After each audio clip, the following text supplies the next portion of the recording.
स्वागत है। बड़ी खबर है, सुप्रीम कोर्ट का एक ऐतिहासिक फैसला है जिसमें अस्थायी कर्मचारियों के लिए परमानेंट का सुप्रीम कोर्ट ने आदेश दिया है। अब भारत के किसी भी राज्य के किसी भी विभाग में अस्थायी तौर पर काम कर रहे हैं तो आपको सुप्रीम कोर्ट के फैसले के तहत आपकी नौकरी परमानेंट होने वाली है। तो सुप्रीम कोर्ट का क्या फैसला है, किस मामले में दिया गया था और क्यों दिया गया है और सरकार को इस पर क्या निर्देश सुप्रीम कोर्ट ने दिए हैं, यहाँ पर आपको दिखाएंगे। तो वीडियो बहुत ज़्यादा इम्पोर्टेंट होगा, आपके स्थायीकरण को लेकर यह वीडियो रहने वाला है।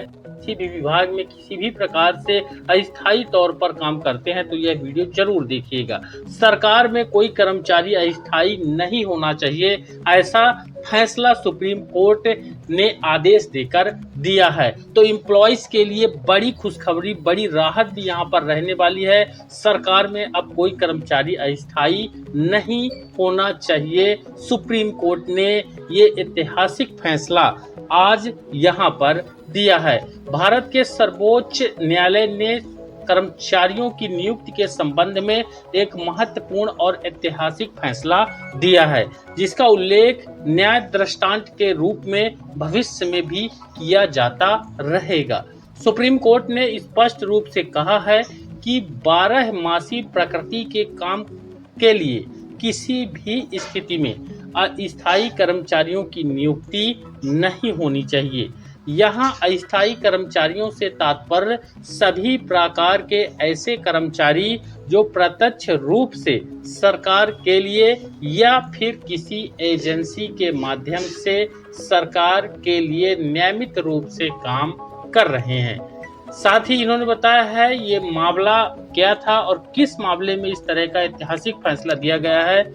ये मामला जग्गो बनाम भारत संघ और श्रीपाल और अन्य बनाम नगर निगम गाजियाबाद के मामले पर फैसला सुनाया गया।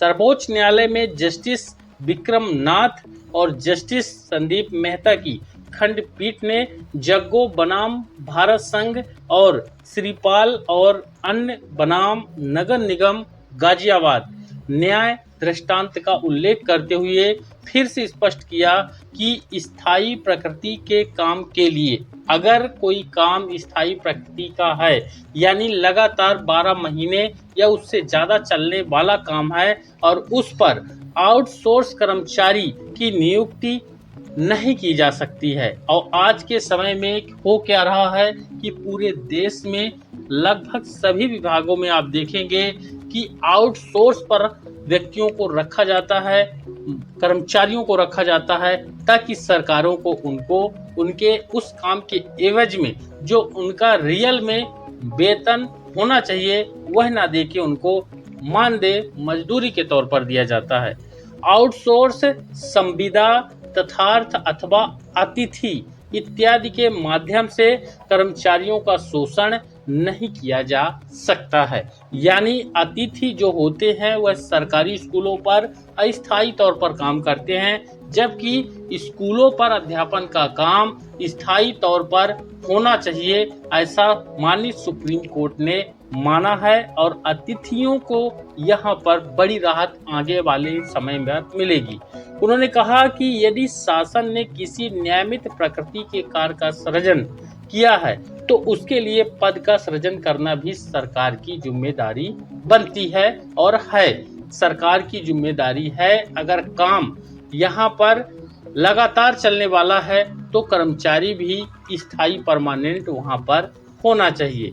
साथ ही सुप्रीम कोर्ट ने क्या कहा है इस चीज को आपको दिखा देते हैं। सुप्रीम कोर्ट की तरफ से कहा गया है, we think it's is important to remember that the state here that means both central and state government, यानी केंद्र सरकार और राज्य सरकार दोनों के लिए यह फैसला लागू किया जाएगा।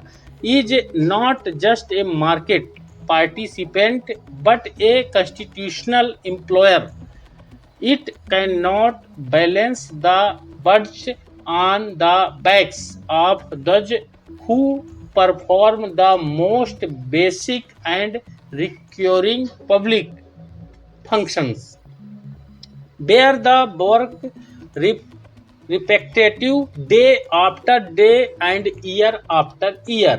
The establishment must reflect that reality in its accept strength and engagement practices.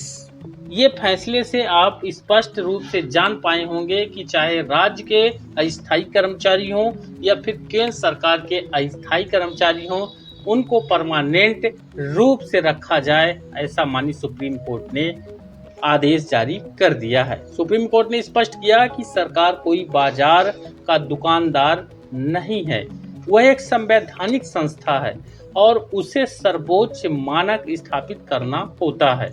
इसी के साथ सुप्रीम कोर्ट ने आदेश दिया कि ड्राइवर, सिक्योरिटी गार्ड, चपरासी, माली इत्यादि पदों पर नियुक्ति के लिए नवीन पदों का सृजन करे। नियमित पदों पर किसी भी स्थिति में अस्थायी कर्मचारियों की नियुक्ति नहीं की जानी चाहिए। यानी अगर पद नियमित कैटेगरी का है तो वहां पर अस्थायी कर्मचारी पोस्टिंग नहीं होनी चाहिए। अगर आप उस अस्थायी तौर पर रखे हैं या रखेंगे तो आपको वहां पर परमानेंट उनको करना पड़ेगा, या परमानेंट नियुक्ति ही आपको करनी पड़ेगी।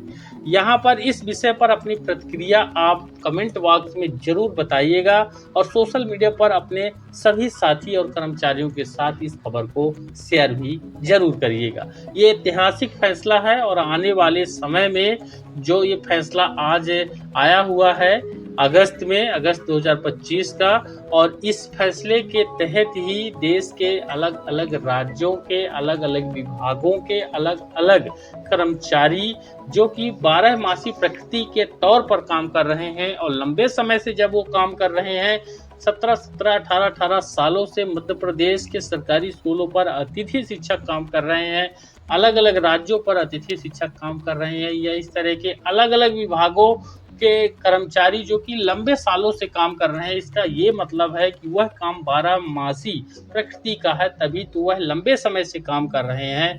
अब सरकारों को निर्देश दिया गया है कि इनको आपको रेगुलर करना पड़ेगा या फिर यहाँ पर रेगुलर भर्ती होनी पड़ेगी। अगर काम निरंतर वाला है, 12 मासी है, कंटिन्यू है, लगातार है, तो आप अस्थायी तौर पर इनको नियुक्त नहीं कर सकते हैं। अभी तक सरकारें बीच के रास्ते में प्राइवेट के माध्यम से या डायरेक्ट विभाग के माध्यम से इन कर्मचारियों की नियुक्ति करती है, और जहां पर अतिथि शिक्षक रखे गए हैं उस अतिथि शिक्षक को नियमित शिक्षक के 1/3 1/4 से भी कम जो है उनको मजदूरी के तौर पर मान दे दिया जाता है। जबकि अगर एक शिक्षक हो और उसके एवज में रेगुलर जो शिक्षक हैं तो उन शिक्षकों को 1,80,000, 60,000, 50,000 रुपए वेतन दिया जाता है। तो इस पर अब लगाम लग जाएगी और यहाँ पर अब उनके लिए न्यायमितीकरण का रास्ता क्लियर हो गया है। वीडियो को लाइक और ज़्यादा से ज़्यादा शेयर करिए, चैनल पर नए हैं सब्सक्राइब जरूर करिए। धन्यवाद।